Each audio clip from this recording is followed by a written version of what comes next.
সবাইকে আমন্ত্রণ আন্তর্জাতিক সংবাদে। শুরুতেই জানাবো সংবাদ শিরোনাম। বাংলাদেশের চেয়ে হাসিনাকেই প্রাধান্য দিয়ে বিপাকে এখন ভারত। এরপর জানাবো যুদ্ধ কৌশলেই ধরাশায়ী রুশ সেনারা। আরও জানিয়ে দেব ইতিবাচক অর্থনীতি গড়ে তোলার প্রতিশ্রুতি কমলা হ্যারিসের। এরপরেই জানাবো 24 ঘন্টায় ইউক্রেনের 2000 সেনা হত্যার দাবি রাশিয়ার। তারপরেই জানাবো গাজায় ইসরায়েলি হামলায় একই পরিবারের 15 জন নিহত। আর সর্বশেষে জানাবো বাসায় 3 কোটি টাকা পাওয়ার ঘটনায় গ্রেফতার সেই সচিব। এতক্ষণ জানাচ্ছিলাম সংবাদ শিরোনাম, এবার থাকবে বিস্তারিত। তবে বিস্তারিত খবরে যাওয়ার আগে আপনাদেরকে একটু বলতে চাই, যারা এখনো আমাদের ইউটিউব চ্যানেলটি সাবস্ক্রাইব করেননি দ্রুতই সাবস্ক্রাইব করে বেল আইকনটি বাজিয়ে রাখুন। বাংলাদেশের চেয়ে হাসিনাকেই প্রাধান্য দিয়ে বিপাকে এখন ভারত। ছাত্র জনতার গণ অভ্যুত্থানের মুখে গত 5 আগস্ট পদত্যাগ করে পালাতে বাধ্য হন সাবেক প্রধানমন্ত্রী শেখ হাসিনা।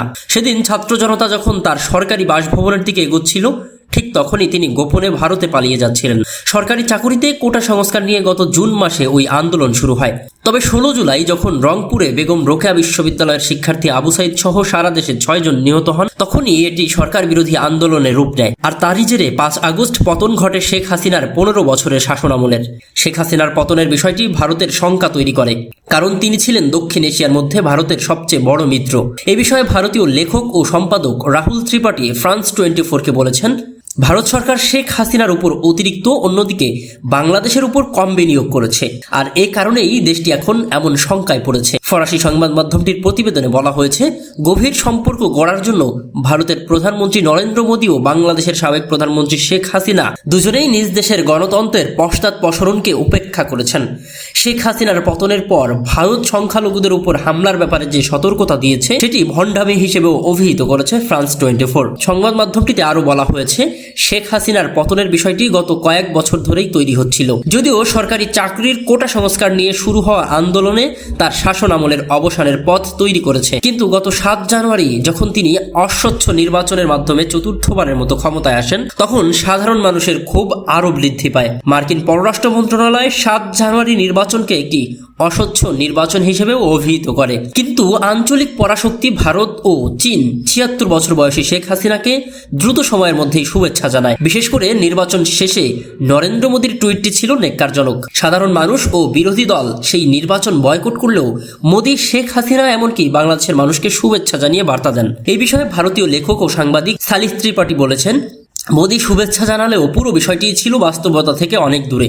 ভারত শেখ হাসিনার উপর অতিরিক্ত আর বাংলাদেশের উপর কম বিনিয়োগ করেছে।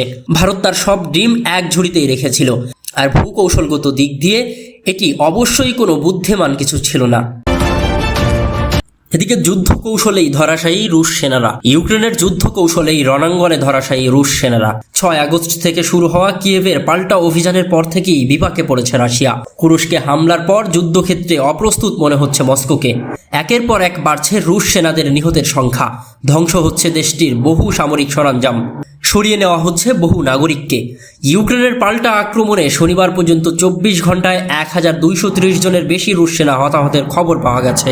এছাড়াও ধ্বংস হয়ে গেছে 5টি ট্যাঙ্ক ও 58টি আর্টিলারি সিস্টেম। শনিবার ইউক্রেনের সশস্ত্র বাহিনী 24 ফেব্রুয়ারি 2022 থেকে 17 আগস্ট 2024 পর্যন্ত রুশ বাহিনীর ক্ষয়ক্ষতি নিয়ে এমন তথ্যই তুলে ধরেছে। ইউক্রেনের এই পাল্টা আক্রমণে পশ্চিমাদের হাত আছে বলেও দাবি করেছে রাশিয়া। ন্যাটো ও যুক্তরাষ্ট্র সহ কিয়েভের মিত্রদের পরিকল্পনা অনুযায়ী এই হামলা শুরু হয়। শুক্রবার এই অভিযোগ করেছে রুশ প্রেসিডেন্ট ভ্লাদিমির পুতিনের একজন প্রভাবশালী মিত্র। দেশটির পররাষ্ট্র মন্ত্রণালয়ের একজন মুখপাত্রও একই ধরনের অভিযোগ করেছেন। এই বিষয়ে যুক্তরাষ্ট্র ও তার মিত্রদের পক্ষ থেকে বলা হয়েছে, হামলার বিষয়ে ইউক্রেন কোনো আভাস দেয়নি। এই ঘটনায় ওয়াশিংটন জড়িত নয় বলেও দাবি করা হয়, যদিও রুশ ভূখণ্ডে ব্রিটেন ও যুক্তরাষ্ট্রের সরবরাহকৃত অস্ত্র ব্যবহার করার তথ্য পাওয়া গেছে।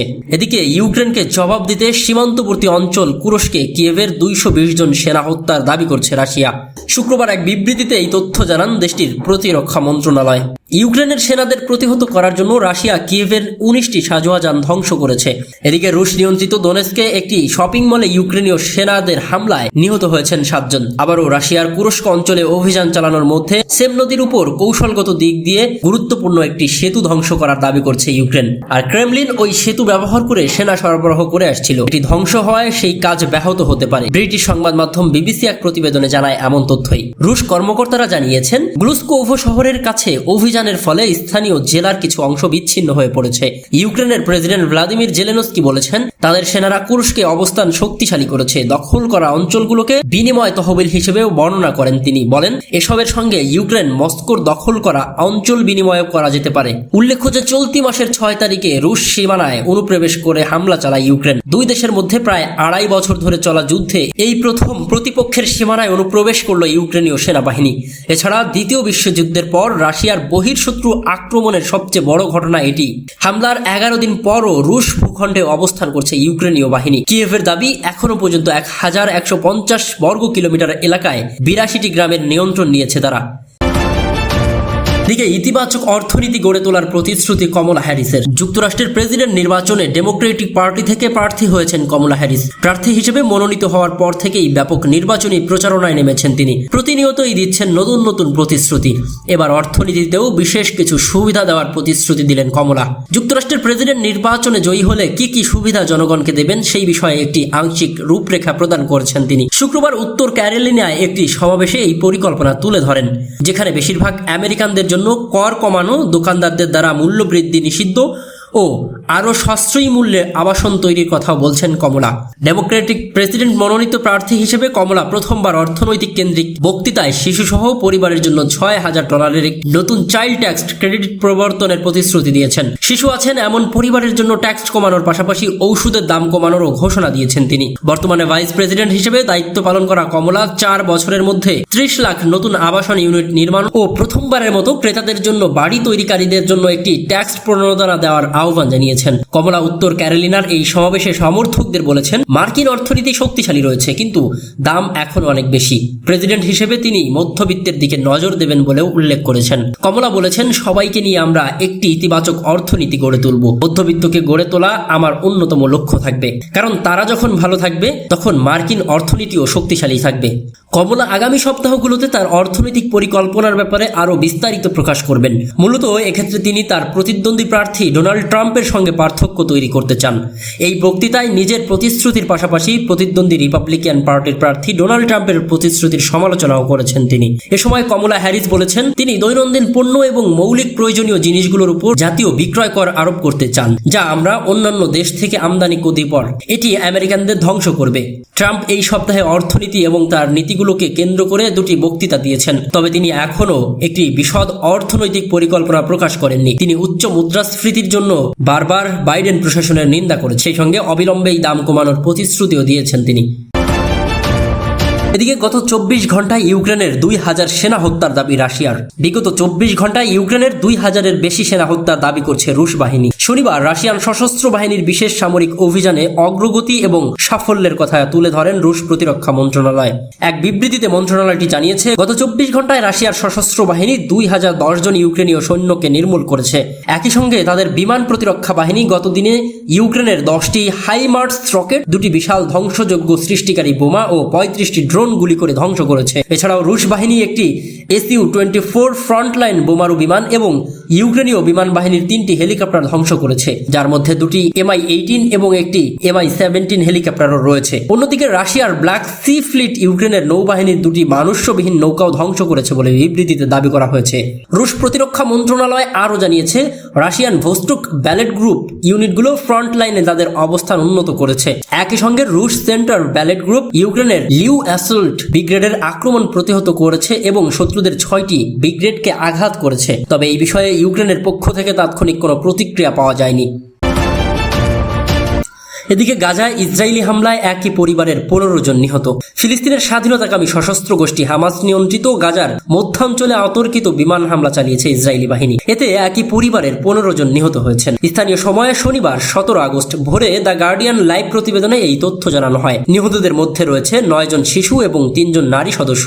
গাজার সিভিল ডিফেন্সের মুখপাত্র মাহমুদ বাসাল বার্তা সংস্থা AFP কে বলেছেন, কেন্দ্রীয় গাজার আল জাওয়াইদা এলাকায় আজলা পরিবারের বাড়িতে হামলা চালানো হয়েছে। তবে এই হামলা নিয়ে তাৎক্ষণিকভাবে কোনো মন্তব্য করেনি ইসরায়েলি বাহিনী। উল্লেখ্য যে গত বছরের অক্টোবর থেকে গাজায় ইসরায়েল ও হামাসের মধ্যে তুমুল যুদ্ধ চলছে। এই যুদ্ধে এখনো পর্যন্ত গাজায় নিহতের সংখ্যা 40,000 ছাড়িয়েছে, আহত হয়েছেন প্রায় 1 লাখের বেশি মানুষ। এদিকে বাসায় 3 কোটি টাকা পাওয়ার ঘটনায় গ্রেফতার সেই সচিব। পুলিশের হাতে গ্রেফতার হয়েছেন ত্রাণ মন্ত্রণালয়ের সিনিয়র সচিব শাহ কামাল। গতকাল শুক্রবার তার বাসা থেকে 3 কোটি 10 লক্ষ টাকা নগদ অর্থ জব্দ করা হয়। শনিবার 17 আগস্ট রাতে তাকে গ্রেফতারের বিষয়টি নিশ্চিত করেছে পুলিশ। তিনি দুর্যোগ ব্যবস্থাপনা ও ত্রাণ মন্ত্রণালয়ের সাবেক সিনিয়র সচিব হিসেবেও কর্মরত ছিলেন। শুক্রবার 16 আগস্ট শাহ কামালের বাবুর রোডের বাসায় ডিএমপির একটি অভিযানে 3 কোটি 1 লক্ষ টাকা ও 10 লক্ষ টাকা মূল্যমানের বৈদেশিক মুদ্রা উদ্ধার করা হয়। এরই ধারাবাহিকতায় শনিবার রাতে রাজধানীর মহাখালী হতে ঢাকা মহানগর গোয়েন্দা পুলিশের একটি অভিযানে তিনি গ্রেফতার হয়েছেন।